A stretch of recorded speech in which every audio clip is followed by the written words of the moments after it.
Opisyal nang inanunsyo ng COMELEC na hindi na matutuloy pa ang kauna-unahan sanang BARM parliamentary election sa March.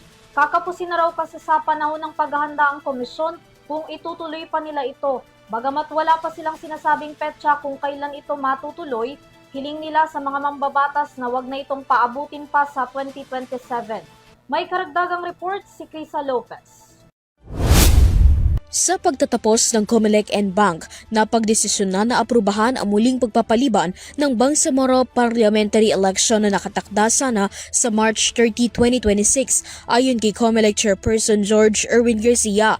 Kung naaayon sa batas at operasyon, hindi nila ito maaaring isulong para matuloy. Paliwanag niya kung usaping operasyon at paghahanda, hindi na umano nila kaya na maisagawa o paghandaan ang eleksyon sa loob lamang na mahigit isang buwan.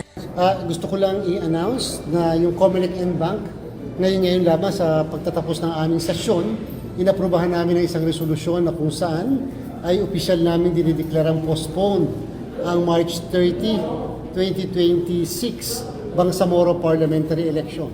Ito ay makatapos na magrekomenda ang aming Executive Director, ang aming Law Department at ang Bangsamoro Study Group na sadyang legally and operationally hindi na po kayang maisagawa ang eleksyon sa March 30. Anya, maghihintay na lamang sila ng batas mula sa Kongreso na magtatakda ng opisyal na petsa kung kailan itutuloy ang eleksyon sa Bangsamoro.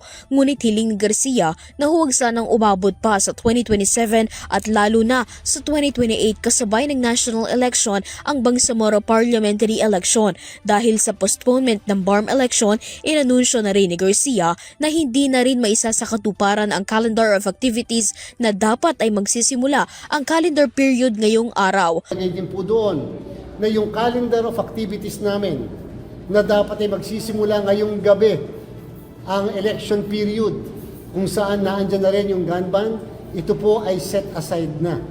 Wala na pong bisa, hindi na po ito ipapatupad sapagkat yung po ay nakabase sa kung may eleksyon sa March 30. Magpapadalaan niya ang COMELEC ng paliwanag sa Korte Suprema kung bakit hindi maisusulong ang eleksyon sa March 30 dahil sa maigsing panahon na paghahanda. Samantala sinabi ni Garcia na hindi nagalaw ang pondong nakalaan para sa BPE. Anya, ang nagastos na 1.2 billion pesos na pag-imprenta ng balota para sa na-postpone din na BARM election noong October 13, 2025 ay binayaran ng Kongreso. Kaya't nananatili pa rin kumpleto ang pondo para sa kauna-unahang parliamentary election sa BARM sa ilalim ng General Appropriations Act 2026.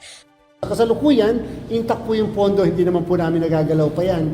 Dahil nga siyempre, maghihintay pa kami ng panibagong date kung kailan isasagawa ang halalan. Ito na ang ikalawang beses na ipinagpaliban ng Bangsamoro Parliamentary Election. Una ay noong October 13, 2025 at ikalawa na ang March 30, 2026. Maghihintay muli ang COMELEC na magpasa ang Kongreso ng panibagong batas na magtatakda ng tiyak na petsa para isagawa ang eleksyon. Para sa EuroTV News, Krisa Lopez, sumasaludo sa bawat Pilipino.